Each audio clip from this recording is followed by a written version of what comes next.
Well, good morning, my brother Raymond. How's it going? It's all good. It's been storming and thunderstorming, and I've been trying to straighten out the hill, and it's all mud. And I mean,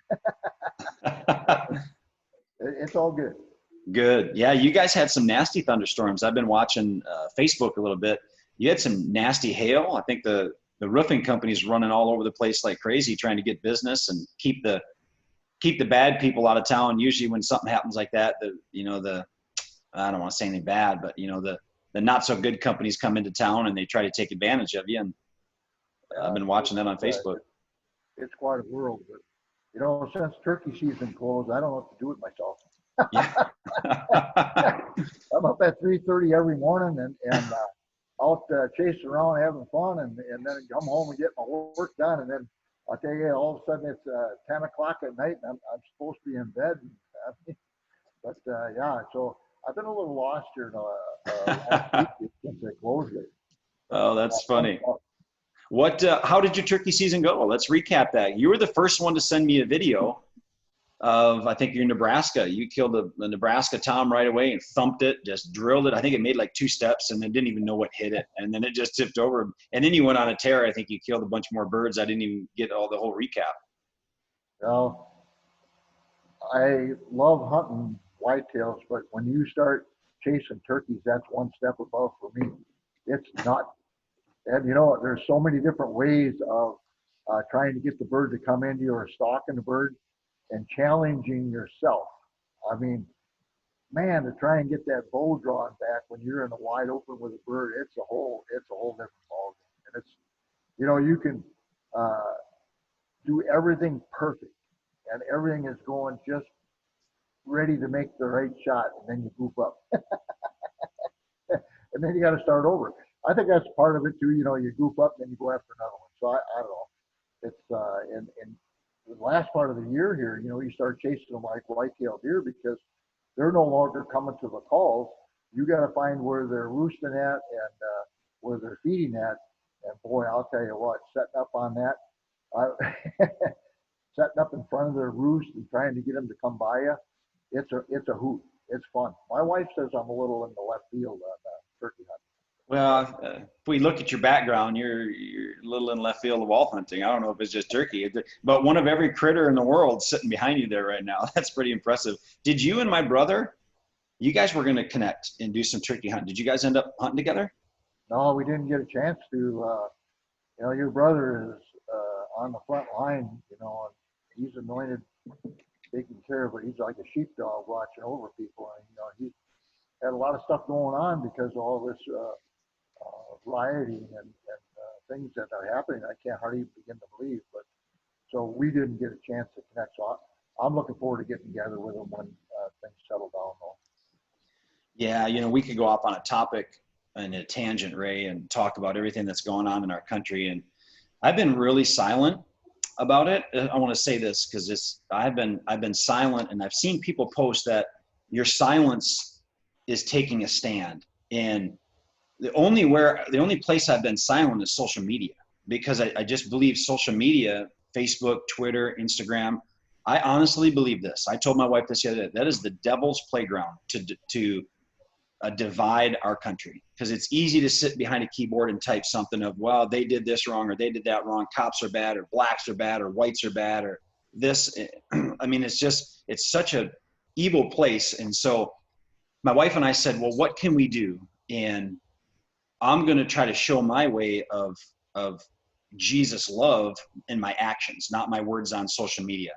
And so my silence on social media isn't, I'm not taking a stand. I love people. I want to represent Christ. And what did Christ say? Christ didn't, when somebody says, I don't see, and we're way on a topic here, but I just feel you're the only one I've really talked to this about in a public setting. So I'll say it. I listened to a pastor talk the other day, and he said, when somebody says, I don't see black or white or red or yellow, and he says, that's a bunch of baloney. God sees it. God sees black, white, red, yellow. He created everybody different. He created different cultures. He sees it. Don't act like you don't see it. I see, if a black man walks in my house, I see he's a black man. If an Asian man walks into my house, I see he's an Asian man or a white man, whatever it is. I see it, but I'm not going to have any judgment towards the color of the skin. and I'm off on a topic here, Ray. This is crazy. But anyway, you talked about my brother, and I just, I told him the other day, I said, oh, it'll choke me up. I said, man, I love you. I'm proud of you and praying for you, because he's a police officer, and they are on the front lines, and 99.9% of them are unbelievable human beings. But you have bad apples everywhere. And the thing that's going on in our country today, it's not white versus black, or black versus white, or yellow versus whatever it is. It's good versus evil. Yep. We're in the spiritual forces of evil, unlike anything we've probably seen in our lifetime. And the best thing to do is everybody get together and give our lives to Christ, and man, live for him, and everything will be good. Yeah, the devil has a great way of turning people into puppets and doing what he wants to do with them. The book of Ecclesiastes says there's nothing new. This stuff has happened before, and it's going to happen again. And everything is meaningless and chasing the wind other than serving Jesus Christ. And when you look at that and meditate on it, the truth that comes out of it, it's just like what I talked about with Bob Potter. He was the first recipient of the Cheerful Giver Award. He got that award. It's out of 2 Corinthians about being a cheerful giver. And he got that award for all that he was doing for others that nobody knew nothing about. And then we're at a kicking bear camp, and we're helping all kinds of kids that we pulled off the streets and get them in the outdoors. Boy, the stuff that Bob did that nobody knew he did, pulling things out of his pocket, like buying hoists and stainless steel tables and all this stuff so we could harvest critters and butcher them. And I think about Bob Potter's life and all the things he did. What really stands out to me is his unselfishness and what he's done for others, and doing what the Lord called him to do. Other than that, I don't remember too much of anything. So, well, you're another example, and I thought of this before we jumped on.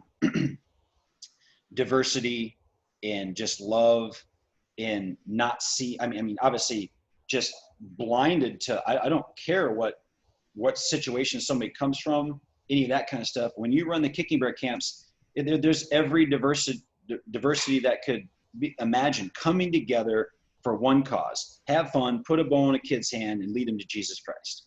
And that's frontline work. You're doing frontline work because you are literally got the arrow shooting at your back, because you're fighting the spiritual forces of evil, because you're a messenger of good. And we need more of it. We need more of that stuff going on. Yeah, the most eye-opening camp we ever had was probably about 18 years ago. And we had a camp in Pontiac, Michigan. It was a new camp. Craig Mortz was running the camp, and I'm bringing the equipment to meet him, and we're going to put this camp on and have a blast. So I get lost, and I'm driving through the worst part of them city. You couldn't believe where I was at. I was in the red section, the green section, the black section, the yellow section. I was afraid to get out of the vehicle. You couldn't believe some of the stuff you were seeing.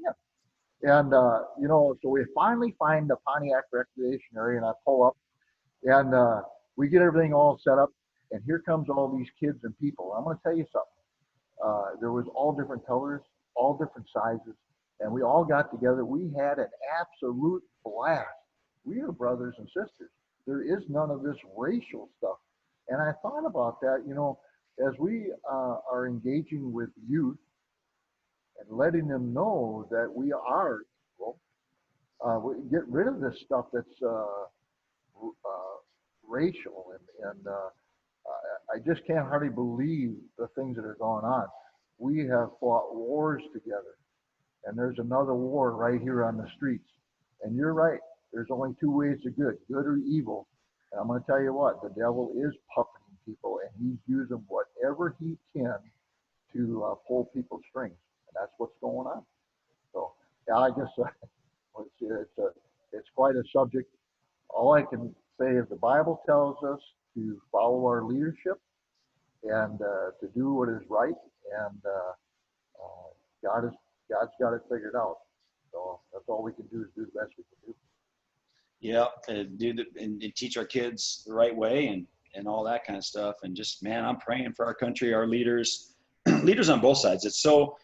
I would never say racism doesn't exist. I absolutely know it does. I know people that are evil in that regard. It sickens me. It hurts my heart. But the main thing here that I think, if I look at history, nothing new under the sun. Just a few months before the 2016 election, there was chaos in the streets. We're right before another election. I mean, we have gotten so far away from the government that made America what it is. We've gotten so far away from what a good government could be. And I'm a happy American, but they're so ugly at the top levels, both sides. It's like the divisiveness and the fighting, and they all need prayer. They need prayer, and they need all of our prayers, and they need all of us just praying for them. Everybody, whether you like them or you don't like them, we need to pray for them, because we live in the country and we want our kids to have a great country. I want to live in a great country. I want my kids to have a great country. I don't want them to fear walking down the street of anybody, a police officer, somebody of a different race, somebody of their own race, but we live in an evil world, and there's only one way that all that evil disappears. And we know the ending story. We know who wins and who conquers, and put your trust there and your faith there. And that's the way to do it. The thing about it is, those people think all this is normal. They think everything that's going on is normal. And until you get into the scriptures and start studying and meditating on it, you realize that there really is a God and there really is evil. And to follow the right path through your life and to be a spiritual leader in your own family and in your community, that has meaning to it. Going out and causing trouble and chaos and hate, I mean, what does that do? It's just doing the devil's work. So anyway, I love putting a bow in my hand every day. I practice every day. I like flinging arrows. It kind of pulls me out of the world. And when I hit the bullseye once in a while, I feel pretty good. Well, it's funny that you bring me to that part, because I wanted to ask you about your practice sessions, and let me give the listeners a little bit of what we're talking about today. So I was on just driving the other day, and I have this desire to want to hunt big bears. There's this guy I follow on Instagram, and they have giant brown bears. And now the last couple of years, they've been able to bait them. So they've really catered to bow hunters. And I'm talking giant Alaskan brown bears. And I look at that, and you know what goes through my mind, Ray? I always say, I want to do that. I should just call it up and book it. But I'm always a little bit, you might laugh at this, but I'm like, do I have what it takes mentally in me to overcome sitting 15 feet, 15 yards from a bear that's, as big as that polar bear in the background? Because we're going to put this on YouTube. We're doing this for a video. And so I thought of you killed giant bears with your bow and all that. I'm like, I want to talk to Ray. I've never really heard the stories. I mean, I've heard them a little bit of your polar bear, your grizzly bear, and some of the bears you've shot. I want to talk about that. So I want to get to that. I want to get to some of the things that you do while you're practicing to make you as good of a shot as you are, how you practice your bow right now leading into, the upcoming archery seasons. But before we do, it's kick and bear camp season. What's on the horizon? Are there a lot of camps? I mean, this COVID thing seems like it's died off now because of the riots and the protests and stuff. COVID's still there. Is that affecting kicking bear in any way? Well, we're not going to let the devil win, I can tell you that. So what we did with all of the leadership throughout the United States, we've been having Zoom meetings. And since we haven't been able to have big camps like we normally do and evangelize and pair kids up with mentors and stuff, went to everybody and said, hey, here's what we're going to do. We're going to be one-on-one with the kids, and we're going to take these kids and we're going to take them fishing. We're going to take them turkey hunting. We're going to take them bow fishing. We're going to get them in the outdoors together, and we're going to spend time with them. At the right age, getting a kid on the right path is really important, because it seems like, between the age of 9 and 14 is really an important age. Once they hit 15, 16, 17 years old, it's really hard to get them back on a path where they are getting the right kind of dreams put in their heart. And so what we started doing was exactly that. And man, I'll tell you what, some of the stories are pretty incredible. These kids out there bow fishing and whacking great big fish, and the turkey hunting is nuts. Turkey hunting is made for kids. And I can tell you right now, I'm still a kid. It's crazy. There's something about a bird coming in, you gobble its head off, and your heart is pounding so hard you can't hardly draw your bow. I mean, it might sound crazy, but I mean, it's awesome. And when you're sitting next to a kid up against a tree and a turkey's gobbling and coming in, you could feel that tree shaking. You know that kid's in the same situation you are. And you just got to kind of whisper through it. Okay, pull the trigger, shoot. Well, it's fun. So that's what we've been doing. Now, we have got our camps in Wisconsin, and I believe we're going to have one in Alabama and in Minnesota. Those states there, some of the states we've been doing one-day things, but not really connecting with a lot of people. Like Kansas had a s'more day where everybody has been kicking where they made s'mores and just hand them out to them in cars. But what we're going to be doing is we're going to have full-blown adventure day. We're going to have the Kicking Bear Tuck course there. That is a blast. And we'll be shooting archery. I think the only thing we won't be doing at the camp is probably tug of war. We will be starting marshmallow fights and having bonfires and fireworks. But most importantly, messages are going to be given to let these kids know that no matter what their problems are, God's got a purpose for them. It's not the garbage on the street. And what's really cool is once these kids are at a camp and they meet different people from what they're normally hanging around with, and then we get them out and start fishing with them and hunting with them and doing things, they really realize this garbage that's going on in their life, there is a better way. And so that's what's been, so I'm looking forward to this year because we got a really big event planned. And we've done things quite a bit differently to protect everybody. But I don't doubt for a minute that we're going to have 500 to 800 kids show up at this camp. And we are going to tear it up and have a blast. And I will be sore for 3 days afterwards. That is so awesome. It's neat when you say that about turkey hunting and kids, because it is. I told you the story about my turkey hunt. I had the tag because it was a rare tag, but my boys got to go with me. And I tell you, after the whole debacle of, I shot the turkey and I had to chase it down, hit it a little, I broke its leg and I didn't quite hit it right where I wanted to. And I mean, it was just the whole 45 seconds afterwards, sprinting after this turkey, trying to catch up to it. It's hobbling away and I'm going after it. I got a stick in my hand. I'm just trying to catch it. And the whole time I'm thinking, oh my goodness, my son is videoing this from the blind. This is going to make it on TikTok, on his TikTok, account. And it's going to be like a cartoon. And I get done and finally I catch up turkey and I get it.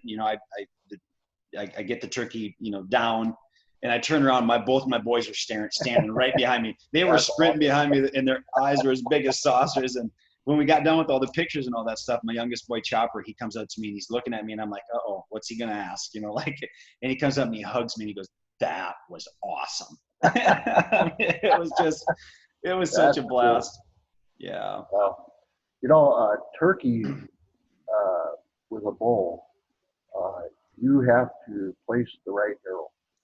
I found that if you hit them not exactly where you want them to hit them, my rule is to let them go for 6 hours. Don't even look for them for 6 hours. Don't even go near where you made the shot. And my recovery on them is about 100%. So, but if you hit them right, they go down immediately. And the one that I sent you the video on, we turned that turkey into a star gymnast in one shot. I mean, I never seen nothing like that. Yeah, and he walks up to my Jake decoy and he's all popped up and he's going to get ready to let him have it. And I made the right shot and that arrow hit him and that turkey did a complete somersault, stood there, rubbed up against my decoy again. I thought, what in the world? He takes 2 steps forward and tips over. He had no idea what happened to him. I think he thought that Jake gave him a little pet. It is amazing to me because you shoot such a high poundage bow and a big heavy arrow. When you hit that bird, it did do that somersault, but I'm thinking in my mind, it should take those turkeys right off their feet. Man, they are, they're not giant birds, but they are tough birds. Like you said, if you don't hit them perfect, they're tough to kill. Those birds, that's why they've survived so well, because they're a very hardy, very tough bird. Yeah, they can take an impact. I've been pretty impressed with them. Matter of fact, when that bird comes in, you're so excited because he's there. You're going to get the shot. Now you got to calm yourself down. And I want to tell you, there's 2 different Ray Howells. The one talking to you right now, and the one with a turkey coming in or a big buck. I mean, I had to get to know that other guy. I had to come up with my way of getting me to make the right shot because I'm so excited I can't hardly take it. So yeah, turkeys are fun. I love it. Good stuff, and they're good to eat.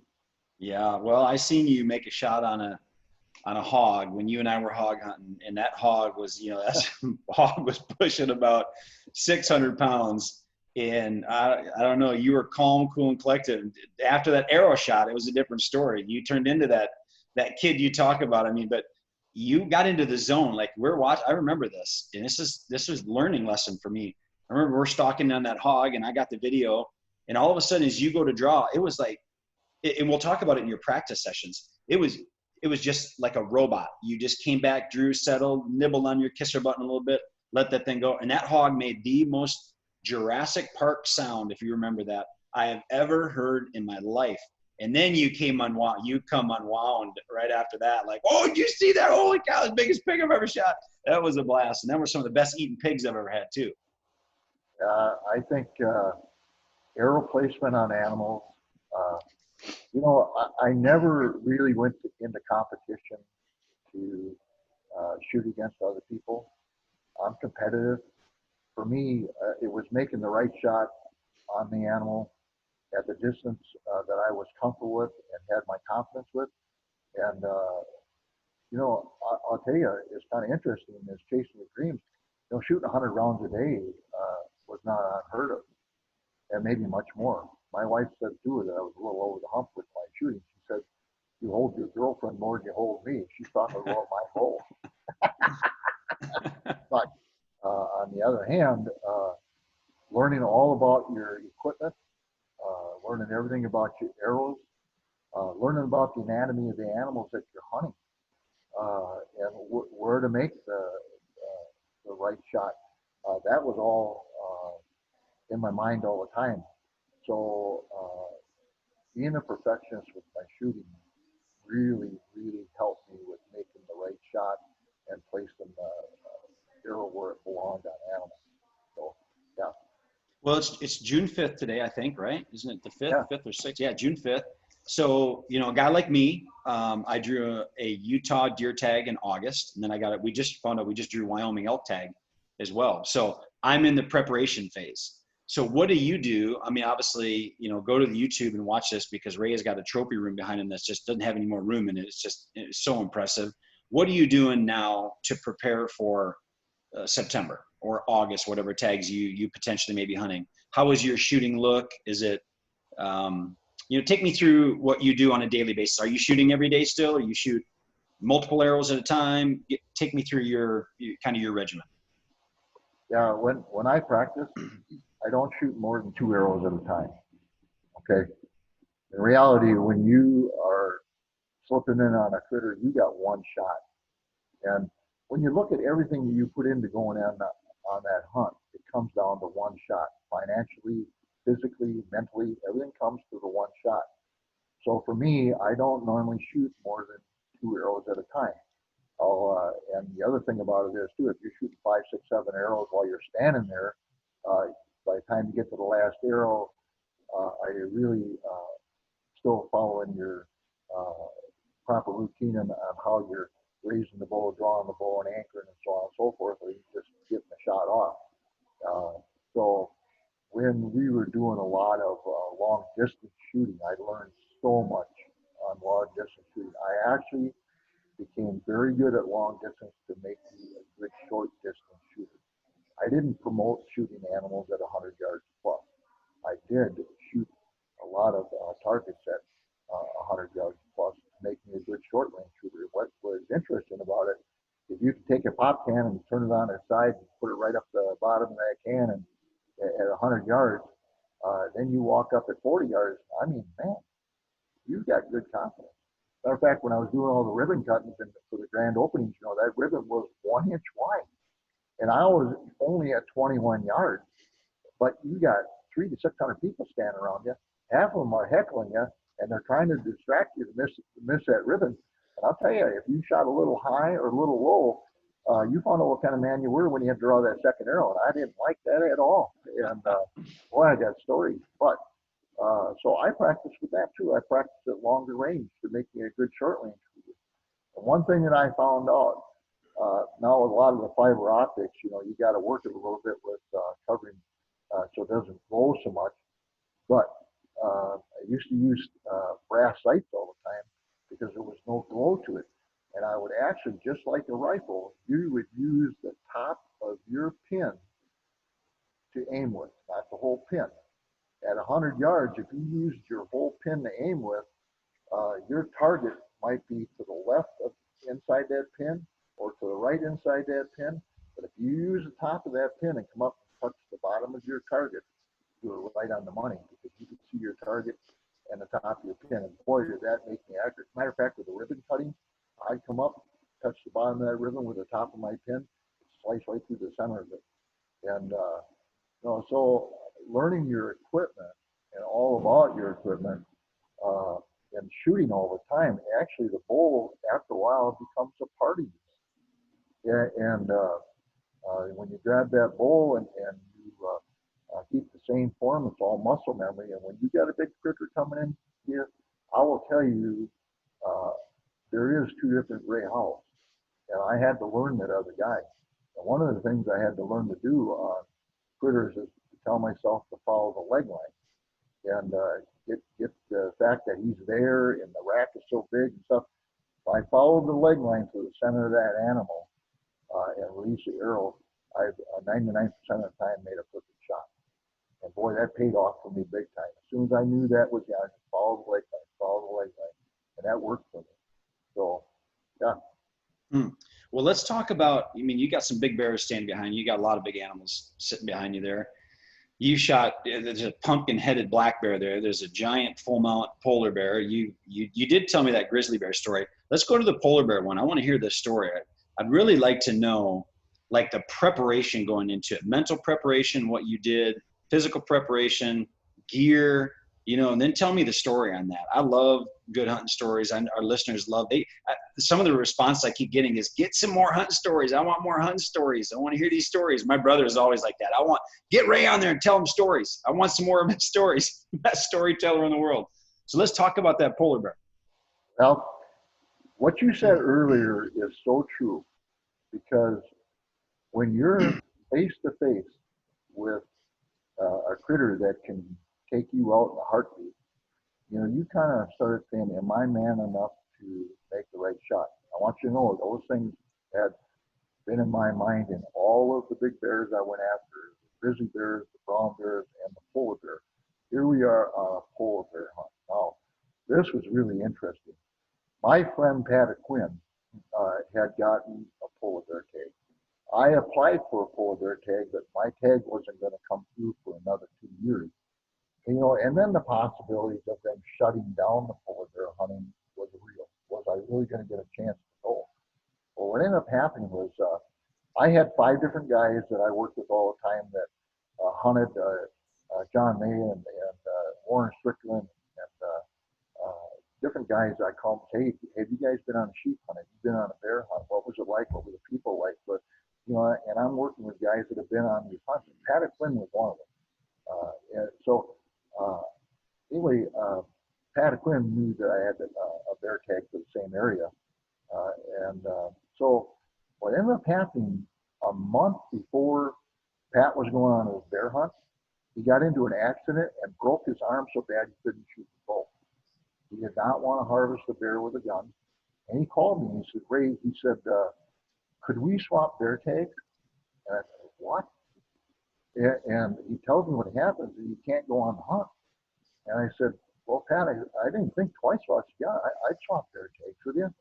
And so I sat down with my wife this is incredible to have a warrior bride like her. I'm going to tell you, I sat down with my wife and I said, Karen, okay, I know financially and everything, we're not prepared for this, but I had the opportunity to go on this hunt, and I'm going to swap tags with Pat. Can you help me figure this out? Yep, let's figure it out. I'll tell you what, game on. So I had to get prepared for 40, 50, 60 below zero weather. And, boy, you just wouldn't believe all the stuff that you got to think about. And it isn't just your clothing that you're wearing or how it's about your bow and how is it going to shoot. And, I had twins. Both bows were set up exactly the same in case something happened to one. I was shooting 104 pounds and a 655 grain arrow. And on big bears, I used a big 3-blade broadhead. So I would take and have 4-inch 4-fletch, as much of a helical on those fletching as you could get, and it made those heads spin true. And they used to say, well, you couldn't shoot accurately with a 6-blade broadhead after 20 yards. I will tell you, if you work at it and learn about it, you'll know how to guide that broadhead with those fletchings. So anyway, I started researching. Okay, what kind of glue do I use? What kind of grease do I put in the bowl so it don't freeze up? And as I was doing my research, I found that everything that I didn't have to do a lot of different things. Okay, one thing I did do is I put my bowl into a freezer, and I'd leave it in the freezer, and I'd take it out and take some shots. And I wanted to find out if the stiffness of the limbs was going to make a difference or not. And there was just a lot of things to learn. And anyway, as time was coming closer, this was really happening, and I'm going. And I'll tell you what, to put those bows in the case and leave on a trip like that, and you really are facing your fears. And in life, the only person you're really competing against in anything is yourself. Okay, so here I am. I'm going on the ice. I'm going to be sleeping on the ocean, frozen ice. And I'm thinking to myself, am I man enough to do this? Other people have done it. Okay, but this is Ray Howell. So we get to Resolute Bay. This is where we're going to be hunting polar bears. And on the way there, I remember flying into Yellowknife, and we had to get off the plane. I'm wearing a pair of blue jeans. I had no long johns. I get off that plane. We walk from the plane into the airport. It felt like 1,000 bees stinging me in the legs. I mean, it was that cold. It was 35 below zero. I thought, oh. And in Minnesota, we got 20 below. Sometimes we'll hit 30 below. But stepping off a plane like, and I'm starting to think to myself, what keeps this airplane in the air? Why doesn't it just bust into pieces? Freeze them? A lot of stuff goes through your head. But I get to Resolute Bay, and I meet the outfitters, and they're Inuits. They're wonderful people. They have their own way of life. It's pretty eye-opening. It's almost like stepping back 500 years. And they are hunting the polar bears traditionally. There was 6 tags given out, and Pat had one of the tags. And so I had one of the 6 tags. I was the only bull hunter. And so I get there, and I have all this clothing from Northern Outfitters that is good to 91 below zero is what they say. And I'm going to tell you, the stuff I had, the boots, the gloves, everything, it was big stuff. And I get there and I start talking to them. And they say, well, Ray, we made a caribou skin outfit for you. And I said, well, I don't need that. I got this stuff from Northern Outfitters. No, you got to try it on. And no kidding, JP, they made a caribou skin outfit to fit me. And man, you put that on and you felt like a big old bear yourself. I mean, just all woolly and stuff. I didn't think that stuff was going to be warm enough. But I'm going to tell you, they didn't tan it like you tan hides here. They just take the flesh off of it and they let it sit outside.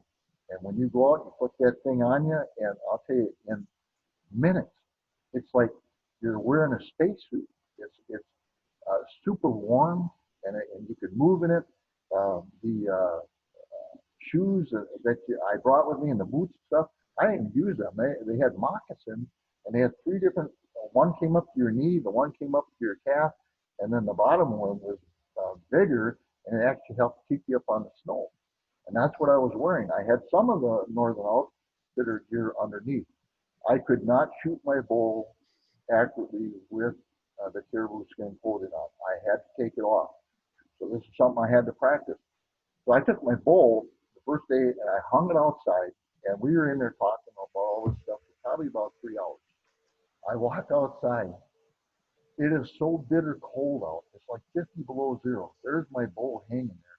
I made a target out of a cardboard box, and I put cardboard boxes in there to stack it so the arrow wouldn't go through. And I grabbed my bow, it is so cold. I'm thinking to myself, my bow is going to snap in half. I mean, it's that cold out. So I drew my bow, and instead of drawing it to my face, I drew it to my side, away from my face. I'm not kidding you. I think it's going to snap in half. And I draw it back okay. And so I shot my bow, and gosh, it shot okay. And so at 40 yards, my arrows were hitting about an inch and a half to 2 inches high, consistently the same spot. And I think it was that the limbs were stiff because it was cold outside. So I really didn't change much on my bow. I didn't like it. When you go up elk hunting and you're up 12,000 feet or whatever it is, I mean, you're shooting high. I mean, I'm watching for those things. I want to see if there's a difference in my shooting. My bow shot really pretty well. So here it is. This is going to happen. I meet the wrangler and I meet my guide, and we are out on dog sleds. This is really something. So we get out there and we're going, and I'm leaving Resolute Bay. It's all sky is white, the snow is white. It all comes together. You don't know what direction you're going. It's amazing. And we're going about 4 miles an hour on a dog sled. Where you can see the town behind you just getting smaller and smaller and smaller. And it finally disappears. And I'm thinking to myself, man, I'm sleeping in a tent tonight. And what they did, well, what happened was, as we're going along, uh, I'm looking off to my right side, and all you can see is white on white. And I see a yellow dot, what I think is a yellow dot. And then I tap David on the shoulder, who's the guide, and I said, what is that out there? I didn't think it was a polar bear. David gets his glasses up and he says, that's a polar bear. It's a pretty nice one. I said, what? Man, we got a polar bear already? Man, I might not have to sleep on the ice tonight. And anyway, as we're looking at this, he tells me that the bear is probably about a 7.5 foot bear, and he didn't know if it was a male or a female, but I wanted to take a bigger bear. And I told him, I said, I don't want to hunt that bear there. I would rather pass on that and let's see if we can't find a bigger bear. Well, that started an attitude right there. It was kind of interesting. These guys really wanted to get on the hunt and get back home. And instead of the three of us acting like buddies going on a dream hunt, for me, it was like these two guys are talking Inuit to each other, and it was pretty interesting. Things changed a little bit. And so that night we boiled our food, and they take the snow and they put it on a little heater and we boil the food that they had. They had like pre-made food, and so we were boiling our food in that tent, and the steam was coming up, and it was coming up on the tent, and I didn't realize it, but as it was sitting so close to where the zipper was, it actually made the zipper moist and it froze the zipper. So that night, I'm sleeping on a 2 inch piece of foam with a caribou skin blanket on top of it. It was pretty warm. But when you're laying there, and all of a sudden it sounds like a gunshot going off underneath there. It's the ice breaking. Oh man, I'm gonna tell you what, this is unbelievable. And what we did though, we stopped. The dogs were put in a circle around the tent, and they put pegs into the ice to have the dogs there. And the reason they did that is if a polar bear came in, the dogs would warn you. And this is all new stuff to me. And it's pretty cool. But I'm sitting there, finally got to sleep that night. And all of a sudden, I got in the middle of the night, I had to go to the bathroom. And I'm going to tell you, I went over to the tent, and the zipper, and I started opening up. I got it about 2 inches up, and it was full of solid. And next thing you know, I'm trying to think, what am I going to do? And I started doing a war dance. I thought, and I remembered we had some Pringles potato chips. So I reached in the little garbage bag, and there's a Pringles can in there, and I used that to urinate. The Pringles saved me that night. Boy, I'll tell you what an experience, because it is so cold outside that you actually, when you had to go to the bathroom, you had to time it. If you took your glove off, within a minute, your skin is freezing. So you had to really time it when you had to go to the bathroom, so that you wouldn't freeze. So there was a lot of things. And what was really something on the dogs, so we're riding along, on dog shelter, we would stop about every hour to every hour and a half and heat up some tea and have some Brandon bread. They did this, and you don't realize it, but it is so cold out that your energy is being taken right out of you. And so they actually stopped quite often, and we had tea and Daniel bread, and then we went on our way. And some days when it was really windy out, when the dogs, sled would stop, the dogs would take a pee, and the wind was blowing, there'd be a little tower where the dogs took a piss. It was just sticking up out of the ground. It was that cold. And I think some of the other things that I remember as we were going into the hunt, uh, whenever we're riding along, we're following big cracks in the ice. The polar bears would follow the cracks because the seals would come up into the cracks and breathe air, and then the polar bears would jump them at the cracks. So we were following the cracks, following polar bear tracks. But there were so many times when you look ahead of you, it looked like you're going into a big canyon. Then when you look behind you, it looked the same. It was just like you were in a great big canyon, and it was all white on white. And then when the sun would come out once in a while and the wind was blowing, there was crystals in the air, so the sun had a rainbow around it. It was beautiful. And at night, the sky was the color of fire. If you took a stove and turned on the stove and you look at all the different colors that come up from the flame, that's the colors of the sky. It was beautiful. It was cold. It was just unbelievable to be out there, but it had a beauty of all of its own. And when we saw these polar bears, I remember seeing a sow with a cub. She was so big, I could not believe it. And we skirted her. We went way up, away from her, and that little cub was with her. I mean, it was just cool stuff to see. And every once in a while, you'd come across a spot where a bear had caught a seal and ate it. And I'm going to tell you, there was nothing left. There'd be a brown spot in the snow. It wasn't red anymore. It was like a brown spot where that seal had been eaten. So this is quite an adventure. It was the only thing I had troubles with was my guides and the outfitter was their attitude. I ended up I passed up 9 bears in a row. I kept passing up bears. I wanted to fulfill my dream. Whether I came home with a bear or not, I wanted to fulfill my dream. And so on the 10th day, I told them, so we're getting low on supplies and stuff. I would like to have them bring the stuff out. I don't want to go back to town. And these two guys didn't say anything to me. And unless you've got a compass right there, you don't know what direction you're going because it's white on white. And the next thing you know, we're riding along, and I see what I think is that town. And no kidding, these guys on that had taken me back to town, and they were going to pull the pin on the hunt because it was supposed to be a 10-day hunt. But I had the option to pay for more days, and I was pissed. We got into town there, and I was not happy at all. The guy that run the outfit, who was there, who was really the village, the head of the village, he was a great guy. And I told him, I said, I didn't want to come back today. These guys got an attitude because I passed up the first polar bear, and I said, I passed up some other ones because they're not the size bear I want to harvest. And I said, their attitude is taking my hunt and put it down the drain. And I said, you don't know this, but I said, I have a satellite phone with me. And every day I call back to 3 different websites. And I said, on one of the websites alone, there's 96,000 people following this hunt. This guy is looking at me. And I said, yeah. I said, I'm telling him everything that's going on. I tell him my GPS coordinates, what's happening during the day.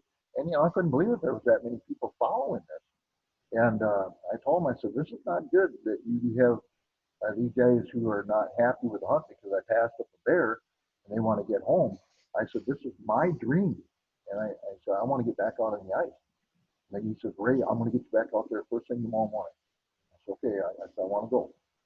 So that night, I went back and I had to stay in the motel room, which was totally in the left field now compared to what I've been doing. And I remember filling up the bathtub because I wanted to just sit in the bathtub and soak a little bit. So I filled up the bathtub, And I get in the tub and I slipped and I just about broke my arm. My arm hurt so bad that I didn't think I was going to break. I'd be able to draw my hole. Oh. Anyway, the next morning, he got a hold of me. He says, "Ray, we're all set to go, and I'm sorry about what happened." And but he says, "Philip wants to talk to you." Well, Philip was with David, and he was the main guy that was grumping and crying and whining about me passing there. Philip came up to me and he said, "Ray," he said, "I did wrong." He said, "If I don't go on the hunt and complete it with you, it's not very good for me with the village here and how people are going to react toward me. Would you please let me come on the hunt with you?" And I looked at him. I thought, man. I said to him, "I'll tell you what, Philip." I said, "If you come on the hunt with me and have fun, like it's your own hunt, and we go after a dream that is my dream," I said, "you're welcome." But I said, "This attitude stuff, I don't, I don't want it. If you got an attitude, I don't want you here. Just no, I'll be with you. We're going to have fun with this, and this is what we're going to do." I said, "Okay."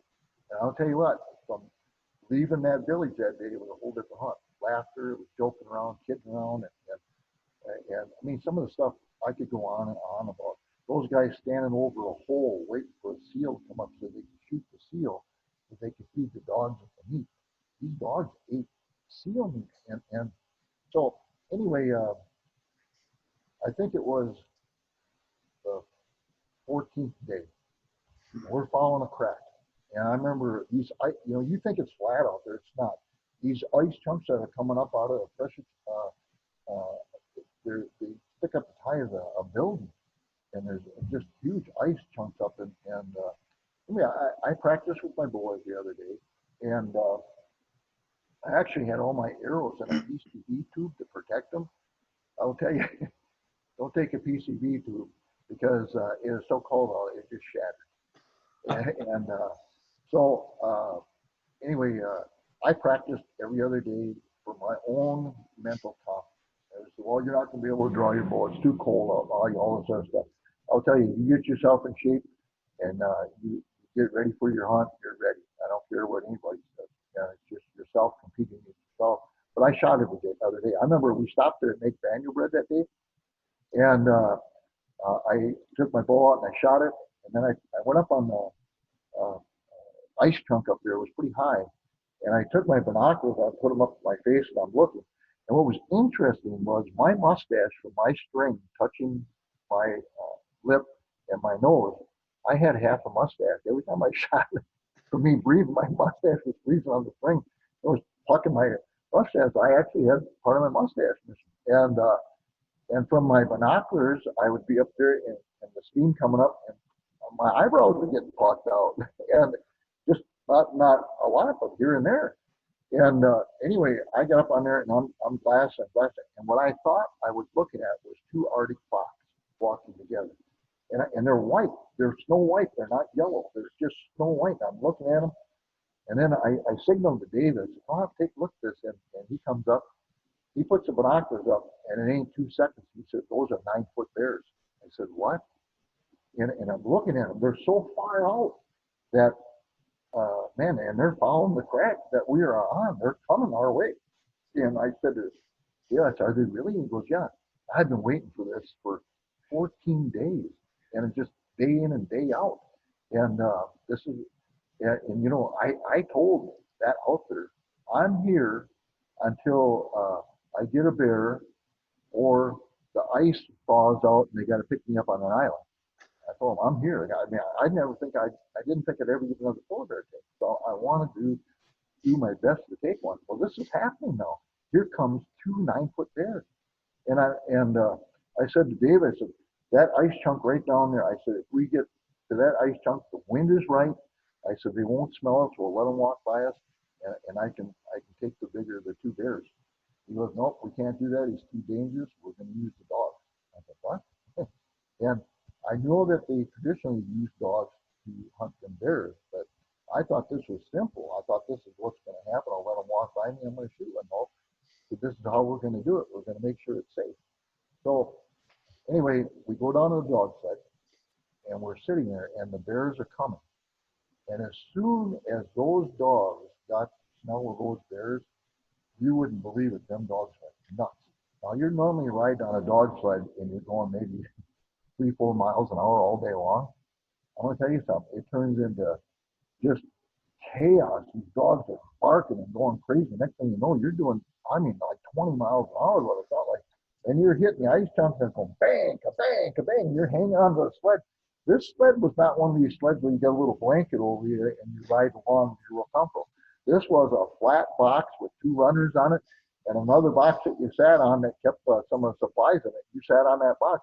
I'm sitting on that box, hanging on for dear life. And what ended up happening, as soon as those bears and the dogs met, the bears split up. Now, I could tell one bear was smaller than the other. And as I found out later on, it was a boar following us south. Anyway, those dogs took after the bigger of the two bears. And I'm telling you what, I'm hanging on to dear life. This thing is ka-bang, ka-bang, ka-bang. And I looked down at my bowl cases. I got it strapped on. I wanted to make sure that my bowl case is not loose. And I looked down and I took my concentration off of what we were going to hit next. And we hit a chunk of ice and I flipped right off that sled like a rag doll. Wham! I'm laying in the snow and I seen David takes this big claw, throws it out and hits the snow and there's a rooster tail coming off of this claw trying to stop that sled. I mean, everything's in slow motion. And the dogs stop and they're all barking and David runs over and grabs me by the coat and says, "What are you doing?" He says, "We ain't got time for this stuff. Get on." It's like I did it on purpose. Anyway, as we're going forward, David reaches down and he grabs two of the lines which were made out of feather and he pulls those lines and two of the dogs took off and went after that bear. They went way ahead of the sled. And then those dogs disappeared. We are now following tracks. And it probably went on for probably about 20 minutes, 30 minutes or so. Then I could see the two dogs and I could see that bear. And I'll tell you what, this is amazing. And when we got closer, he let two more dogs go. And all that bear had four dogs on him. And I'm watching all this, and the bear wasn't scared of the dogs. They were annoying to him, but he wasn't afraid of them. That bear is just walking along like this, and he'd dip his head down and grab some snow and chew on it and just walk along. But when the other two dogs got closer to him, they started going in front of him and surround him. And once that started happening, the bear sat down and started swatting them. And then David let two more dogs go. Then we get very many dogs left on this sled. And now we're within 100 yards of that bear. I cannot believe this is happening. And David brings the sled to a stop, pulls the rest of the dogs off the sled. He said, "This is it." And I thought, "Oh my gosh, this is it." There's this giant bear, and it looked like kind of like a beehive with a bunch of bees going on it.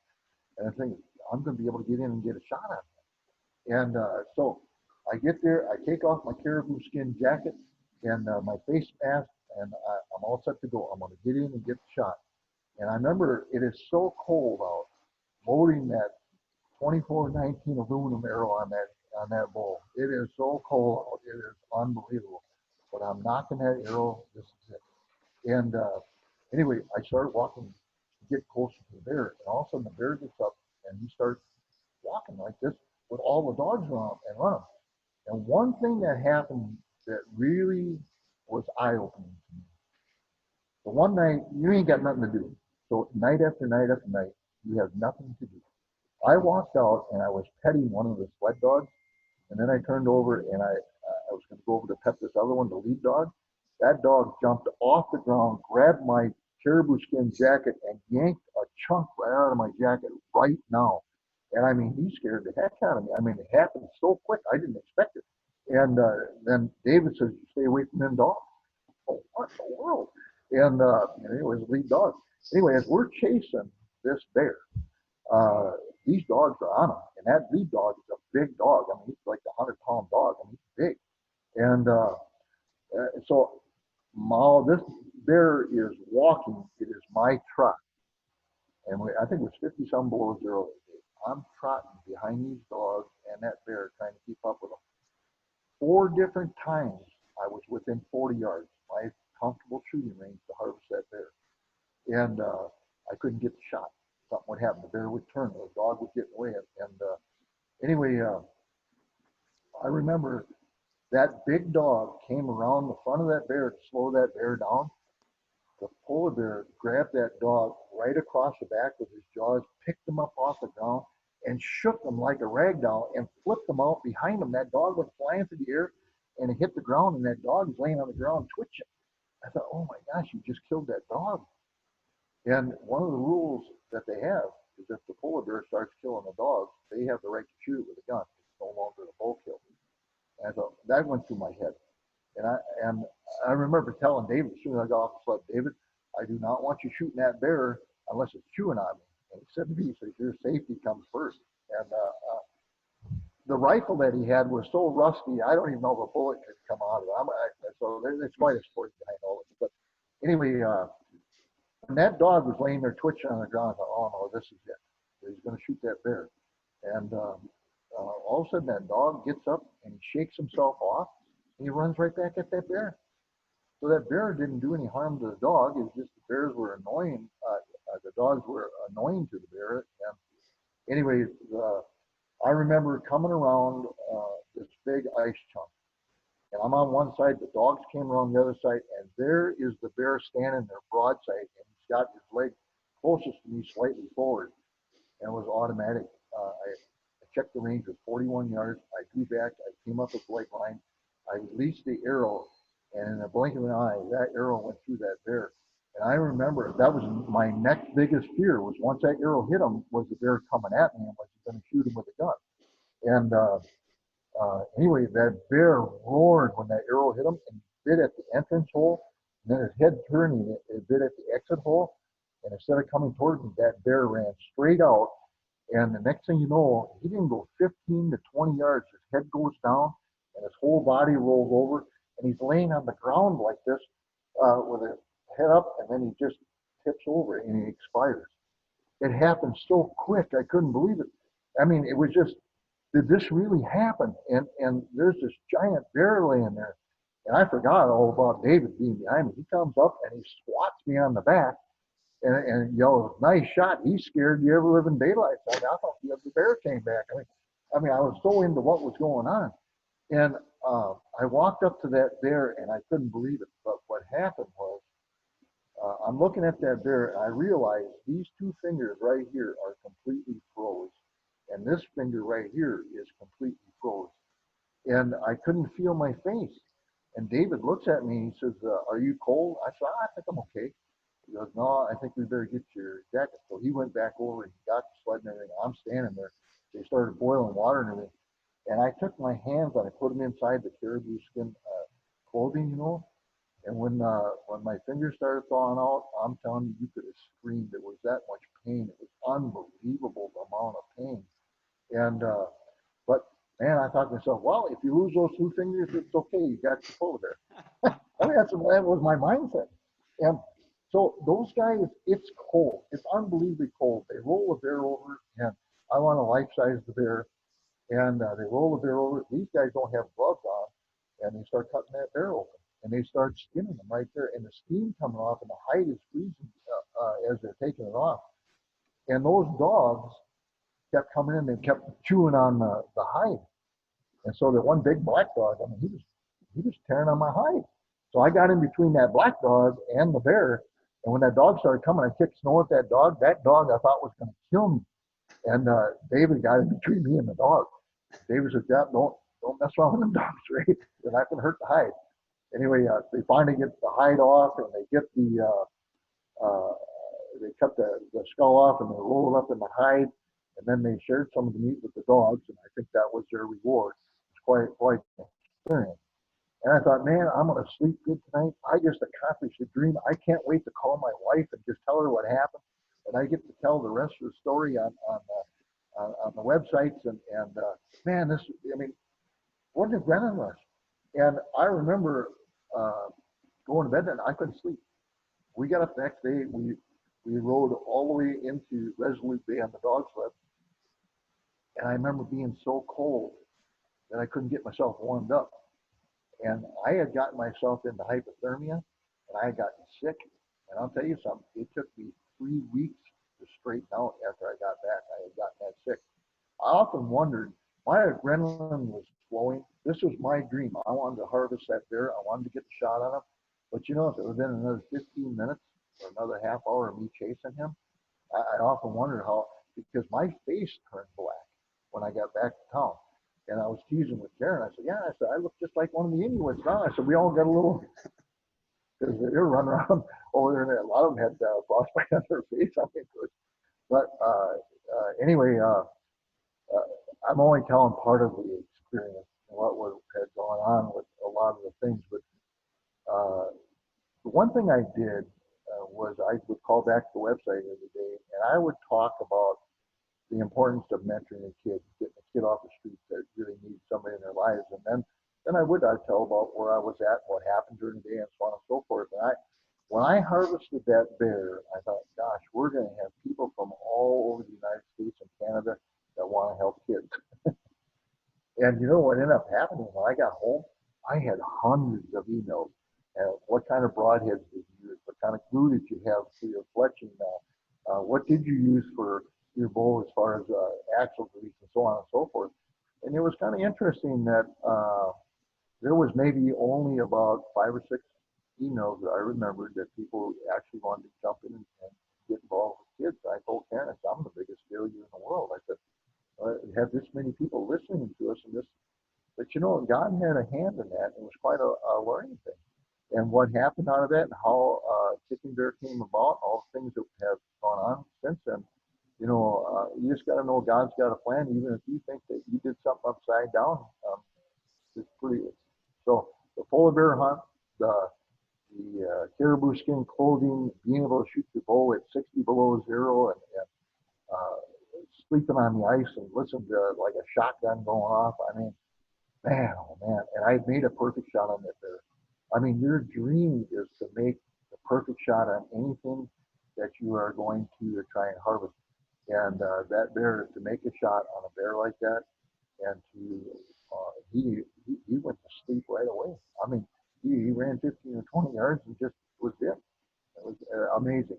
So, Well, for the listeners that newer listeners that are jumping on, you know, this is we're down the road in the podcast season a little bit. I'd encourage you to go back to episode number 2 and listen to the podcast, The Truth About Ray Howell, as he talks about, you know, I was hoping everybody, you know, when I come back, everybody be talking about how to help a kid, because Ray's life had been changed so much by an individual who got you into hunting. And now here you are years later doing something that very, very few, I mean, 0.01% of all archers in the world will ever do. You just harvested a polar bear, and had it not been for Tom, the individual in your life that got you in the outdoors, you never would have been there. So I see the correlation of you get back, I just achieved a dream because somebody poured into me, and now that's where Kicking Bear comes in. That's exactly what you guys are doing. This is, you know, putting the bow in kids' hands, leading them to the Lord, and getting them out to do these things. And now you're seeing the fruit of the years of Kicking Bear, of, you know, a kid that was part of Kicking Bear who's now mentoring another kid. It's all come full circle. Just, you know, it's an amazing story. Obviously, as you're telling it, my mind is wandering all over. In my mind's eye, I'm right there on the ice with you. Although I'm sitting in my house in Phoenix, Arizona at 80 degrees, you know, feeling very warm. Was there ever any point during those 14 days, we go back to the mental toughness aspect of it, because this can transfer into life too. Was there ever any point where you're like, I just don't know if I can keep going? I mean, you tell the story of, hey, I'm here and I'm not leaving till I'm done. Did you ever have any of those being transparent in those moments of, do I have what it takes? Am I going to be able to make it through the cold while you're out on the ice? I think once I kept telling myself on different hunts, like sheep hunts and different extreme hunts, I told myself if they can do it, I can do it. Okay. And it was the same thing with the Inuits. If they can sleep on the ice, I can sleep on the ice. It's new to me, but I'm going to do it. I can't say other than with somebody else's attitude that you're with down. That's not good. You really got to keep yourself picked up. You got to keep that dream in your heart, and this is what you're going to accomplish, no matter what somebody else does. I think that part was a little down for me, but everything that I saw and that I witnessed and was a part of was amazing. And you eat that seal meat and the fat and stuff. You take one bite out, it's almost like you just had 10 energy bars. You're all fired up. I mean, the food out there and how they live is amazing. Then they cut chunks of ice out and they bring it into their cabin, and they melted, and that's their drinking water. And the toilets they have is a little bit eye-opening too. It's a 5-gallon bucket with, I mean, you get done, you go out and empty it out. But it's a whole different way of life. And the kids are out playing in sleds and stuff. It's 40 below zero. I mean, this is everyday stuff to them. It's a whole different world. So I think every hunt that you go on is a separate adventure. There is some similarities here and there, but meeting the people and finding out their lifestyle and stepping into their lives, stepping into that world at that time. I think that's what the hunting to me has always been about. And so sharing those stories and what has gone on, I mean, it's pretty cool. And I will tell you, if you ever have the opportunity to get out and hunt muskox or polar bear or some of these other critters in frigid weather, we were hunting sheep in Camel, Alberta, and it was 20 below zero up on the top of the mountain. I remember it's so cold, I'm reaching out of my sleeping bag and putting a little piece of wood into the little stove we had so I could warm the tent up, because you could hear them rams butting their head all night. I mean, you're all fired up, 20 below zero up on a mountain like that. And man, so every hunt is special.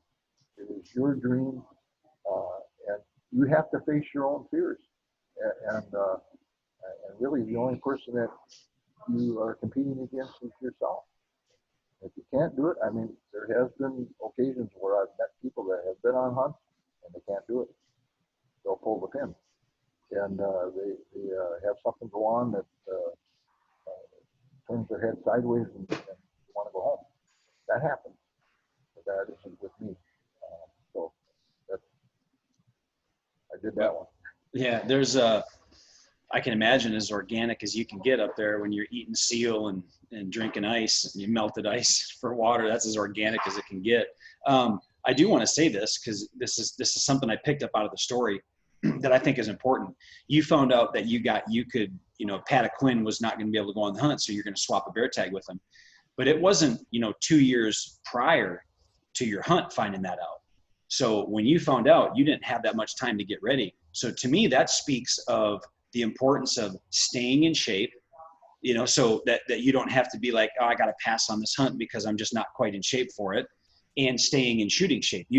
Because archery is a passion of yours, and you were always shooting, so you were ready to go. You're ready, dialed in. That the moment's notice. It's kind of like sports, or it's kind of like business. And so we just kind of take the lessons from your story in hunting and we transfer them to sports or life. Being ready when your moment is up, when you have the opportunity, being prepared. You stay in excellent shape. I mean, you're always working out, you're always running. Obviously, you're powerlifting and everything you've ever done. So that really stood out to me. Staying in shape, not just physically, shooting shape mentally, because you're always in the Word and strengthening your mind with God's Word and doing those things. So kudos to that, because somebody else that could have gotten an opportunity like that just might not have been ready and had to pass on a dream. Yeah, that's another thing that there too, Jake. I had the opportunity to do some seminars and talk with different people, and once in a while somebody will stand up and say, Ray, the only reason you got to do those things is because you had the money. And I want to tell you something. If you have a dream and God's put that dream in your heart and you do it right, Tom Folke said, when you turn 18, you get to have your own job, make your own money. You can have your own family, and you can go hunting and nobody can take it away from you. When I had the dream to go chase those critters and do that, I found a way, and I worked hard to be able to make the money to do that, to accomplish my dream. And so you can't let yourself down and say, I'm not good enough, because you are. God made you perfect for His will. And if that's His will that you do those things, man, go do them. Don't let nobody take your dreams away. So, yeah, I mean, He blessed me with Karen. I mean, I have a wife that, I mean, I talk about it all the time. She's been on moose hunts with me, and she's been on elk hunts with me, and the most exciting hunts I've ever been on. We went on a moose hunt. I harvested this giant bull moose in Alaska, and the day we harvested that moose, the temperature went from 35 degrees to 18 below zero. And there we are stuck in a cabin out in the middle of nowhere, and they can't come in with the float planes to pick us up because the lake's froze up. Yeah, I mean, the story is unreal. I wouldn't change it for nothing in the world. And so having that kind of support behind me has been just an unbelievable blessing in my life. So Stuck in a cabin in the wilderness with your wife and nobody can come rescue you is Ray's dream right there, ain't it? yeah, it was a small cabin, and she was not hard to catch. Yeah. There you go, man. Yeah, quite an adventure. Some of those hunts like that would be another day for another story. But that too, just to see an animal like that, it's unbelievable that there's things that big out walking around. And mountain lions, I mean, that chase mountain lions around. I mean, there they are. I mean, gosh, these things are real. And those are my dreams. Moose and elk and bears. I mean, brown bear hunt. Man, the story on the brown bear hunt. I shouldn't be here. I should have been eaten. But God had another plan. And the airplane we're in, the guy's taking a crescent wrench and beating on the engine to get the airplane to start. I mean, there's stories, and they're holding the thing together with duct tape. I mean, yeah, it's quite the adventure. It's a lot of memories.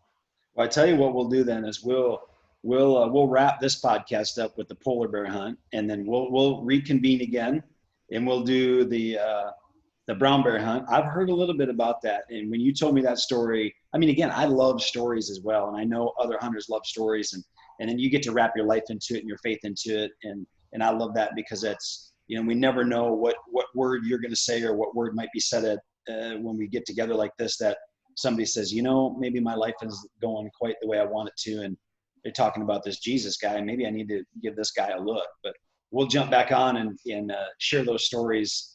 Your brown bear story is pretty remarkable. Where I was going with that was when you told me it, I remember when I heard it the one time, like I'm nervous. I was nervous as you're telling the story. And here you are after you'd already killed it and you're still alive. And I'm like, oh my goodness, he could have really been eaten alive there. Like he should have been eaten alive. But it'd be an awesome story. The Bible tells us the only fear we should have is fear of the Lord. And I think if we keep that in our head, I think we're okay with being eaten by a bear. But yeah, the stories are real, and I got to live them. I really did. And so everything Tom Polkey told me when I was 13 years old, sitting in jail because I ran away from my foster home.